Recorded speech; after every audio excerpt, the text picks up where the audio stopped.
New tonight at 9, the U.S. Department of Justice securing indictments against 3 women they accuse of following and harassing an ICE agent. I told you guys this was going to happen, specifically in Los Angeles. So 3 women have been charged with following and leaking the private information of an ICE agent on the internet. Now 2 have been arrested, and the 3rd is still on the run.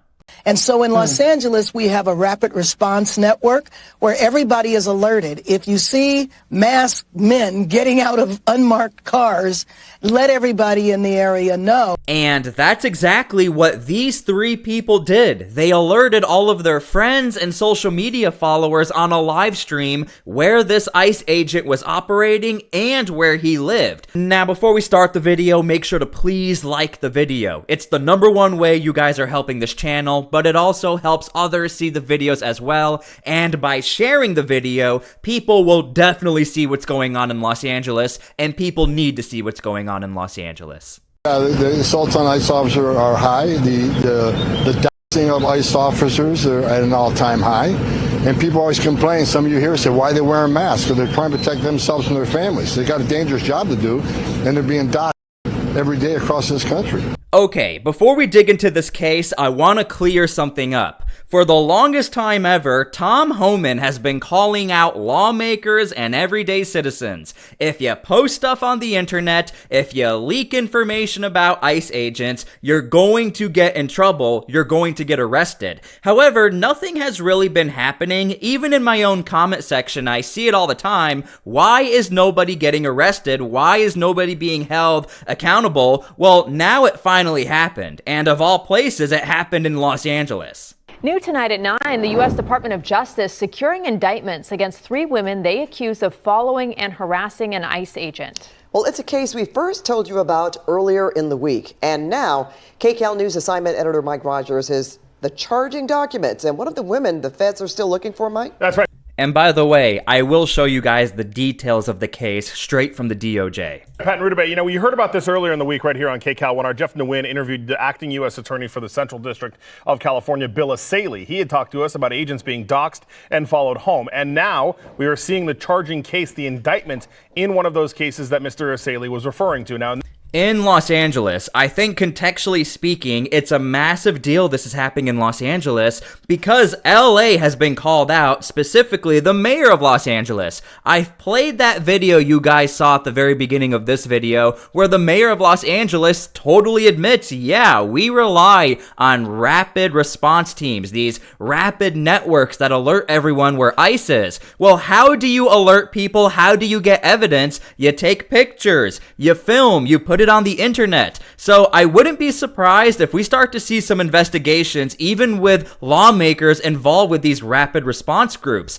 How far are they going? Do we know where the ICE agents live within these groups? Like, what's going on behind the scenes here? In this case, according to the indictment, 3 women followed an ICE agent from a courthouse in downtown LA to his home in Baldwin Park. The indictment accuses them of live streaming the whole event, providing the agent's address throughout the time they were following him, and then shouting at him and his neighbors once he got home to that home in Baldwin Park. Now, one of the women they are still looking for. I want to show you the photo here. This released to us by the U.S. Attorney's Office. It is a DMV photo of Cynthia Raygoza. She is a 37-year-old of Riverside. The U.S. Attorney's Office says Raygoza was the one who had the car that drove the 3 to the home there in Baldwin Park. They have And by the way, all over TikTok, this was happening constantly. I never showed you guys the TikTok names or the personal information of the people who were doing stuff these women were doing, but it's littered all over TikTok. Now, I have to assume that the federal government is smart enough to know to go on TikTok and find these people, but before I made this video, I actually found an entire account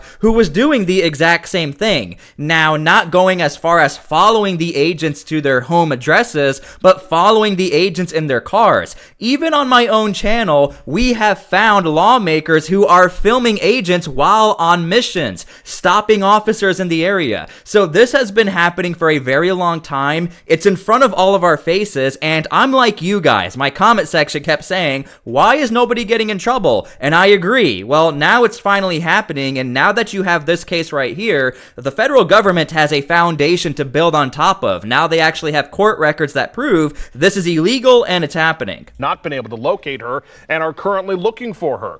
Now, this is one of 2 cases that have been come to our desk this week regarding doxing and following of federal agents. And there's probably going to be a lot more. At the federal building in downtown Los Angeles, the protesters out there say straight up in the faces of the agents, we're trying to film your face, we're trying to film the license plates. I have even played that on my own YouTube videos. Now, this case in particular seems to be immigration related. The second case, which was the doxing case, happened before all of the immigration raids started. But either way, acting U.S. Attorney Bill Ashleigh says it's unacceptable. This is about intimidation and harassment because they can't get their way. They try to sue us, that lost in the courts. They can't get Congress to change the laws. We're not going to stop enforcing immigration laws. And so what they're resorting to is extremism and intimidation to try to get the agents to not do their jobs. But here's the issue. If I'm those 3 women, I would say, well, what's the problem here? My own local officials said we have a rapid response network. Now, I am not shifting the blame to Karen Bass and the local officials for the crime, the federal crime these 3 women did. However, if you are saying as a mayor in your city to go and film, to follow, to make sure you let people know where ICE is, obviously people are going to get in trouble. And not only that, people have been deported for doing the things that are being done in Los Angeles. Not specifically for the filming and watching of ICE agents, but the federal government, they watched TikTok, they found the TikToker who was following the ICE agents. Now, again, the point I'm trying to make is, I think in these sanctuary cities in Los Angeles, it's safe to say, as an everyday citizen who doesn't like ICE, if you're just going to follow what the mayor is saying,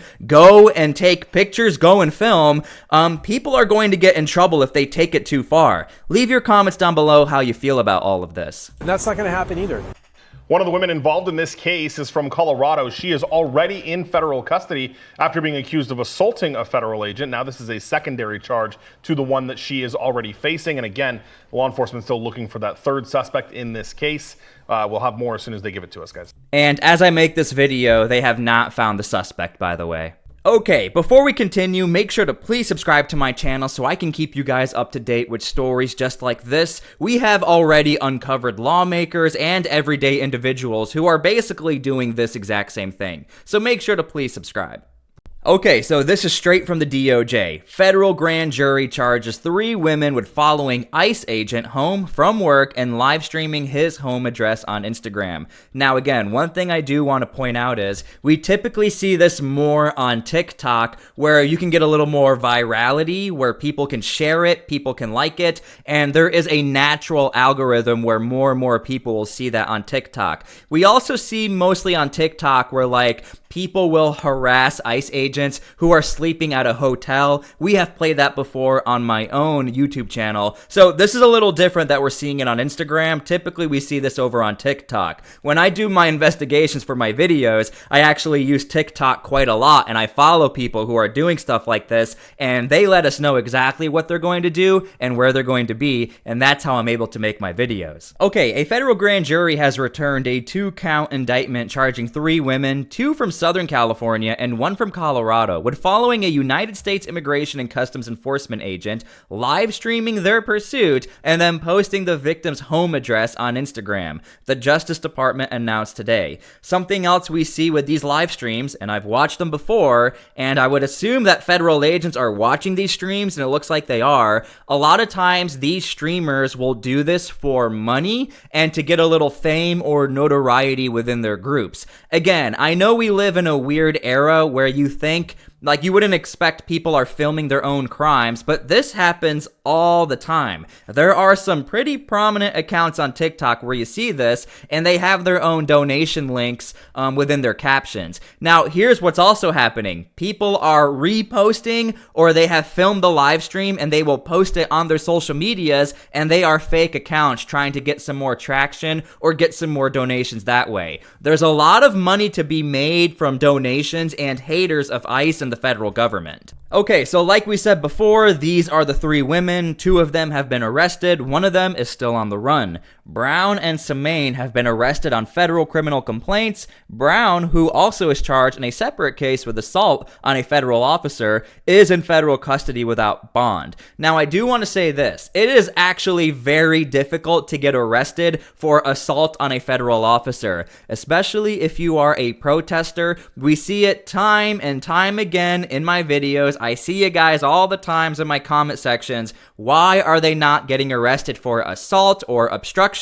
And I'm gonna be honest with you, I have no idea. But here's what I do know. We are starting to see an uptick of arrests in Portland, over in Chicago, in Los Angeles, where we're really seeing this zero tolerance policy of if you touch a federal officer, even if you just poke them, you will probably be arrested. If you cross the no crossing line where you walk onto federal property, you're going to be arrested. So the point I'm trying to make is I think the federal agents or Homeland Security, they were just waiting and waiting and waiting, and Tom Homan has been warning and warning and warning, and now we are finally starting to see people get arrested. And all it takes is this. It finally takes one case to start this new wave of other cases where we are definitely going to see people get arrested for leaking the private information of Homeland Security officers. Now, here's where things get interesting. According to the indictment, on August 28th, 2025, the defendants followed the victim, an ICE agent, from the Civic Center in downtown Los Angeles to his personal residence. The defendants live streamed on their Instagram accounts their pursuit of the victim and provided directions as they followed the victim home, encouraging their viewers to share the live stream. Their Instagram accounts used to live stream the event were ICE out of LA. So again, I mean, when that is your name, I think this gives enough evidence to Homeland Security of, hey, I don't think these guys like us. And defend me, American culture, and corn made in design. Upon arriving, I'm actually surprised they're giving the names of the social media accounts, by the way. Again, this is a very transparent administration. You would have probably never seen this a few years ago, but holy cow, they just dropped the names of the people here, the Instagram accounts. Upon arriving at the victim's personal residence, the defendant shouted to bystanders while live streaming on Instagram that their neighbor is ICE. La Migra lives here, and ICE lives on your streets, and you should know. The defendants publicly disclosed on Instagram the victim's home address and told viewers, come on down.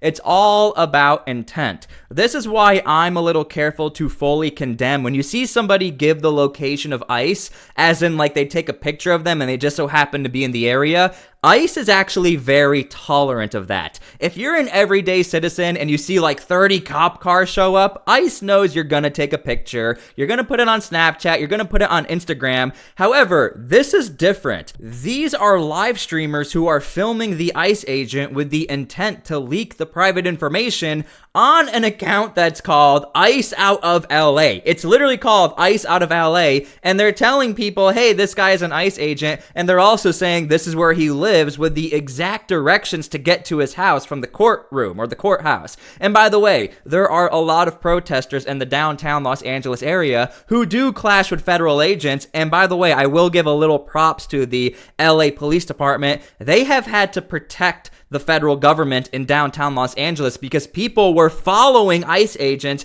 and federal workers to their cars. This is a very real threat, not only for ICE, but other government workers, people affiliated with ICE, like the FPS, the Federal Protective Services. They also get in trouble with stuff like this as well. Now, here's the part everybody probably wanted to see. If convicted, the defendants would face a statutory maximum sentence of 5 years in federal prison for each count. And remember, one of the people have not showed up. Now, I don't know if they're on the run. I have no idea what's going on there. And the other one has a count of assault and a count of, leaking this information. So these people are probably going to be in some very big trouble, but I also wouldn't be surprised if these three women are going to be used as an example to not mess with ICE agents. But on my own YouTube channel, we probably have about 20 to 25 videos where we're pretty much seeing the exact same thing. The intent to warn people that ICE is in the area to avoid the area, and people show up to film them anyway and blast it all over social media. Okay, so from here, let's circle back because this interview really means a lot more now that people have been arrested for what Karen Bass has really sort of talked about happens in Los Angeles. These watchdog groups who film ICE agents. This is only going to be a 40-second clip. It's not going to be that long. You talked also about the protests being important. What do you think people can do that would matter?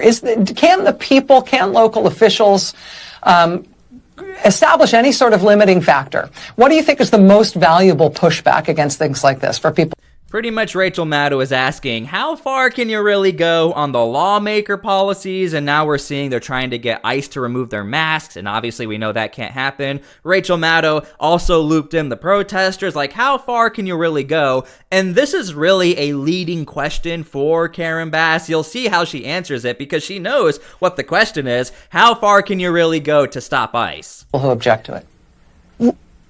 Well, I can tell you when they were doing the random snatching or kidnappings of people off of our streets, when people gathered, they backed away on many occasions. And so in Los Angeles, we have a rapid... Now, one thing I do want to point out, when Karen Bass says many occasions, I don't know exactly what she's referencing. Is she referencing the time where people threw rocks at the windows of the cars, slashed tires, surrounded ICE agents? I have no idea what she's referencing as far as many occasions. I don't know if she's talking about peaceful times. She didn't really clarify. But there have been a wide spectrum of cases where it's gotten very violent, it's been peaceful, but I don't know exactly what she's referencing here. Rapid response network where everybody is alerted. If you see, we have a rapid response network where everybody is alerted. If you see masked men getting out of unmarked cars, let everybody in the area know. Exactly, a rapid response network. And these rapid response networks, they don't hide the fact that they film the ICE agents. In fact, we have seen ICE agents tackle people to the ground involved with these rapid response networks because they were filming the staging areas of these Homeland Security officers. And a staging area is basically where the mission is about to start. So again, I am not creating this narrative that Karen Bass is okay with the filming and the, alerting people of ICE. She has said it on national television right here on MSNBC on The Rachel Maddow Show. Alright, so I hope you guys enjoyed the video, and again, it finally happened. One thing I do want to say is I only advocate for peace on my channel. I am okay with protesting. Protesting is great. If you hate ICE, that's fine. You're allowed to dislike any federal entity. But when you take it too far in these sanctuary cities where there seems to be this allowance to film and to be a part of these watchdog groups, you gotta be very careful. These three women took it way too far and now their whole lives have been ruined, and that ICE agent and his family, their lives have also been ruined. So again, we want to come together, we want to have peace. That's all I ever advocate for on my channel. Thank you guys so much for being here. God bless, and we'll see you all later.